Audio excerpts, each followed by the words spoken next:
Bonjour à tous. Aujourd'hui, je vous explique tout sur la domiciliation à la CCI. En l'occurrence, j'ai le contrat de la CCI du Loiret, donc à Orléans. Parce que vous avez certainement suivi les autres vidéos que j'ai faites.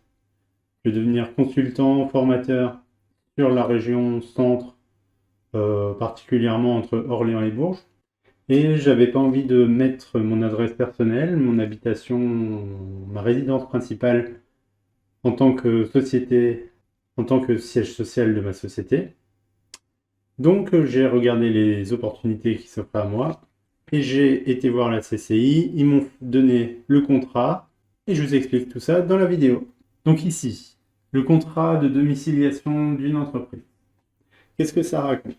Ça dit, entre les deux parties, c'est-à-dire la CCI du Loiret et la société domiciliée, c'est-à-dire moi, en l'occurrence, qu'est-ce qui se passe? La société domiciliataire, la CCI, autorise la société domiciliée à bénéficier d'une domiciliation au sein de ce bâtiment et après désigné sous le vocable immeuble de domiciliation.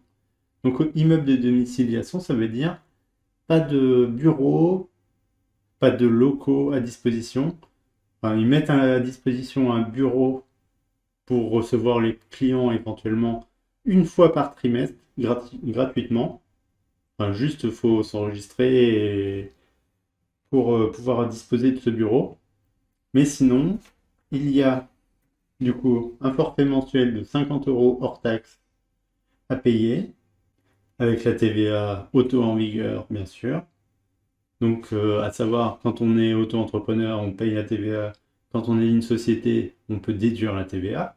Il est expliqué en article 5 ici, indexation de la redevance, qui dit que le point de base du loyer peut être revu chaque année. Donc, un peu comme les loyers d'habitation, d'appartement ou de logement. Il est demandé au début de la location, au début du bail, un dépôt de garantie de 100 € le jour de la signature du présent contrat. Ce dépôt de garantie sera remboursé au domicilié en cas de contrat, après déduction des sommes éventuellement dues au domiciliataire.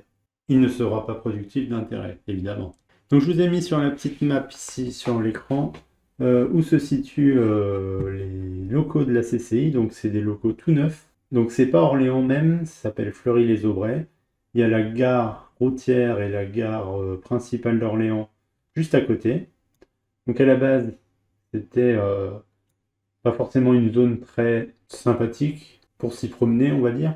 Donc c'est le long de la Nationale 20, donc un axe assez routier sur Orléans, qui fait, voilà, qui vient directement de Paris. Je vous ai fait voir, voilà, ça c'est les locaux extérieurs, enfin vue d'extérieur, les locaux de Cité Volia. Donc ça s'appelle comme ça, c'est le bâtiment qui s'appelle comme ça.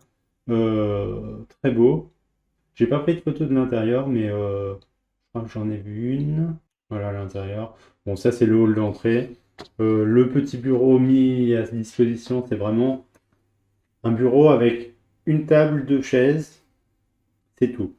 Ça doit faire 4 ou 6 mètres carrés, hein. Pas beaucoup plus.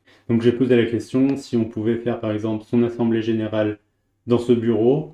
La dame m'a pas vraiment dit non, mais bon, en vue la taille du bureau, quand même déconseillé. Sauf si vous êtes une SASU ou une EURL et que vous êtes tout seul, l'assemblée générale, ça devrait bien se passer. Je précise du coup que ce contrat de domiciliation, il est pour un an et il est reporté chaque année automatiquement ou interrompu. Il peut être interrompu. Résiliation. Le présent contrat pourra être résilié par anticipation par l'une ou l'autre des parties en cas de manquement par l'une d'entre elles aux obligations mises à sa charge par les présentes. Et donc la personne me disait, pour du coup inscrire la société dans cette adresse de domiciliation, le registre du commerce vous demandera un arrêté préfectoral que la CCI vous donnera, qui prouve que fait bien l'objet d'un bâtiment de domiciliation aux yeux de l'État. Mise à disposition, du coup, un bureau et un service de reroutage du courrier une fois par semaine. Voilà, suivant la fille me disait, suivant l'importance du courrier, suivant la récurrence du nombre de courriers. Une fois par semaine, le courrier est renvoyé à une deuxième adresse, donc souvent l'adresse du dirigeant d'entreprise, pour pouvoir le traiter et pouvoir travailler à distance et limiter les déplacements. Ok. Les obligations du domiciliataire. Détenir pour chaque domicilié un dossier contenant les pièces justificatives relatives s'agissant des personnes physiques, domicile personnel, coordonnées téléphoniques. Ok. Obligation du domicilié. Pendant la durée du présent contrat, le domicilié, donc la société qui est domiciliée, utiliser effectivement et exclusivement le local désigné comme siège de son entreprise, c'est tout. Tenir informé le domiciliataire de toute modification concernant son activité. Oui, s'il y a cessation, s'il y a déménagement, s'il y a peut-être changement d'activité aussi. Résiliation, on en a parlé. Et donc, plus qu'à compléter le document, le signer avec la date de la création de l'entreprise, j'imagine, et fournir ce document, enfin, envoyer ce document du coup à la SCCI avec le chèque de caution. La dame me disait qu'on pouvait faire un virement pour la caution, parce que le chèque, c'était un peu un truc des années 80. Et du coup, lors de la création d'activité, lors de... comment ça s'appelle? Donc après, lors de l'enregistrement au greffe du tribunal, au centre des formalités des entreprises, ils vont vous demander votre domiciliation. Vous leur fournissez l'arrêté préfectoral attestant de la domiciliation de l'entreprise à cette adresse et le tour est joué. Vous avez votre entreprise, votre siège social dans les locaux de la CCI, ici en l'occurrence. C'est parfois le choix que prennent les dirigeants d'entreprise pour éviter de mettre leur résidence principale au vu de tous, parce que vous le savez, quand on immatricule une société, on peut voir sur les sites comme société.com, il y a le site du greffe, le site de BFM, je crois, qui référencie aussi les entreprises. Il y a bien marqué le nom du dirigeant, le nom de la société, l'adresse de la société. Ça, c'est au vu de tous. Après, on peut payer pour avoir le numéro de téléphone, l'adresse email, les comptes annuels, les statuts. Tout ça, c'est globalement payant. Mais l'adresse est visible de tous. Voilà, j'espère que la vidéo a été complète et vous a intéressé, vous a permis d'en savoir plus sur la domiciliation.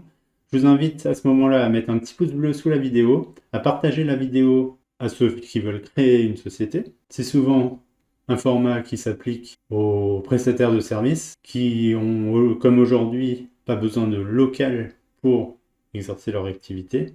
Souvent, des entreprises à une personne, un dirigeant, un salarié. Comme ça, pas de locaux, pas de bureau à payer. C'est 50 € par mois. Ça permet de se lancer en douceur. Voilà. Dites-moi en commentaire si vous aussi vous avez fait le choix de prendre la domiciliation ou de payer un local parce que vous aviez besoin d'un bureau, d'un local d'activité prévu pour votre activité. Et je vous dis à bientôt pour de prochaine vidéo. Ciao!